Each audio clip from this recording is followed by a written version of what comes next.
போர் பதட்டம் ஒரு பக்கம், மீடியாக்களுடைய டிஆர்பி வெறி மறுபக்கம். ஆனா அப்பாவி உயிர்கள் மீதான அக்கறை மட்டும் இங்க எந்த பக்கமே பார்க்கவும் முடியல. இப்போ இந்தியா பாகிஸ்தானுடைய போர் அடுத்த கட்டத்தை நோக்கி நகர்ந்து இருக்கக்கூடிய நேரத்தில் நேற்று இரவு பாகிஸ்தான் இந்தியா மேல பல்வேறு வகையான தாக்குதல் நடத்தினாங்க. இந்தியாவுடைய எல்லையோர பகுதிகளில் பாகிஸ்தான் நடத்தின ட்ரோன் தாக்குதல். ஆனா நம்முடைய இந்திய ராணுவம் அது எல்லாத்தையுமே மிகச்சிறப்பா வழிமறைச்சு எல்லா தாக்குதலையுமே முறியடிச்சு நாட்டுடைய பாதுகாப்பை நம்ம ராணுவம் மிகச்சிறப்பா உறுதி செஞ்சிருக்கிறாங்க. அதுக்கப்புறம் நேற்று இரவே இந்தியாவுடைய தரப்புல இருந்து பாகிஸ்தானுக்கு பதிலடியுமே கொடுக்கப்பட்டது. பாகிஸ்தானுடைய இஸ்லாமியாபாத், பாகிஸ்தானுடைய கராச்சின்னு சொல்லி பல்வேறு இடங்களில் இந்தியாவுமே பதில் தாக்குதல் நடத்தியிருக்கு.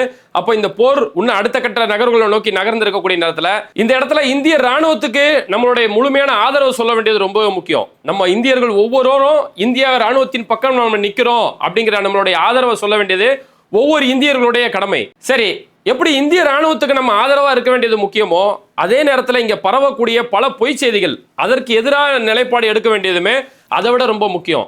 ஆனா இங்க இருக்கக்கூடிய முக்கியமான மீடியாக்கள் கூட அந்த பொறுப்பை இழந்து தான் செயல்பட்டு இருக்காங்க. குறிப்பா தந்தி டிவி, பாலிமர் நியூஸ் மாதிரியான பல முக்கியமான மீடியாக்கள் அவங்க பரப்பக்கூடிய செய்திகள் பார்த்தோம்னா மக்களை ஒரு பதட்ட நிலையிலே வச்சிருக்காங்க. பாகிஸ்தான் அழிந்தது, பாகிஸ்தானின் தலைகள் உருண்டு கொண்டு இருக்கிறது, பதுங்கு குழியில் பாகிஸ்தான் பிரதமர், பாகிஸ்தான் பிரதமர் வீட்டு வாசலில் குண்டு விழுந்தது, இப்படி செய்தியெல்லாம் இவங்களுக்கு எங்க வந்துச்சுன்னே சொல்லி தெரியல. அப்ப இவங்களோட நோக்கம் என்ன? இவங்களோட டிஆர்பியை வளர்த்துக்கிறதுல மட்டுமே மக்களை ஒரு பதட்ட நிலையில வச்சிருக்காங்க. இங்க நம்ம இந்திய எல்லையோரங்கள்ல மக்கள் நேற்று இரவு முழுக்க கரண்ட் கூட இல்லாம அந்த மக்கள் பதட்டத்துல இருக்கிறாங்க. ஆனா மீடியாக்கள் பெரிய அளவுல பதட்டங்களை உருவாக்கிக்கிட்டே இருக்கிறாங்க. அதுலயும் குறிப்பா பார்த்தோம்னா தந்தி டிவில நேற்று நைட் ஒரு நியூஸ் போடுறாங்க. கராச்சி துறைமுகமே ஒட்டுமொத்தமா காலி செய்யப்பட்டது, இந்த நிலைமையை பாருங்கன்னு ஒரு வீடியோ போடுறாங்க. அப்புறம் அந்த வீடியோ உண்மையா அப்படி சொல்லி அந்த வீடியோ நம்ம ஃபேக்ட் செக் பண்ணி பார்த்தோம்னா அது 2025 ஆரம்பத்தில் அமெரிக்காவோட பென்சில்வேனியாவில் ஒரு விமான விபத்து, அந்த விமான விபத்து நடந்த வீடியோ கொண்டு வந்து பார்த்தீங்களா, இந்தியா அடிச்சதால பாகிஸ்தான் அழிஞ்சு போச்சு, ஆஹா ஓஹோன்னு சொல்லி மக்களை ஒரு பதட்ட நிலையிலே வச்சிருக்காங்க.